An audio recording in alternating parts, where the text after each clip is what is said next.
जी नासीन कभी अहम ख़बर वाकिनियूं पाक फ़ौज जो रेस्क्यू ऑपरेशन जारी है। सवात में फाथल माण्हुनि खे हिफ़ाज़त सां कढी वरितो आहे। ख्वानज़ा क़िला खां कांजो कैंट ताईं फाथल 110 माण्हुनि खे कढियो वियो आहे। ISPR जो चवणु आहे त फाथल माण्हुनि खे आर्मी एविएशन जे 4 हेलीकॉप्टर्स जी मदद सां कढियो वियो आहे। ISPR मूजिबि रेस्क्यू कयल माण्हुनि खे खाधे समेत ज़रूरी तिबी इमदाद ॾिनी पई वञे।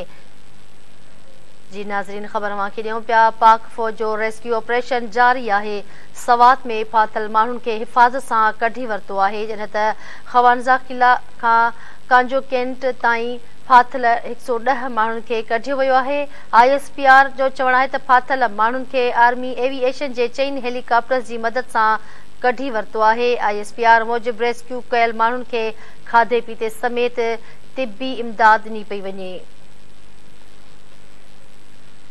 ख़बर वांखे ॾियूं पिया पाक फ़ौज जो रेस्क्यू ऑपरेशन जारी आहे। सवात में फाथल माण्हुनि खे हिफ़ाज़त सां कढियो वियो आहे।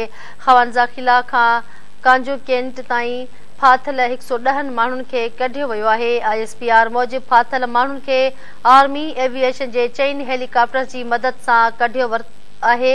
ISPR मूजिबि रेस्क्यू कयल माण्हुनि खे खाधे समेत ज़रूरी तिबी इमदाद ॾिनी पई वञे।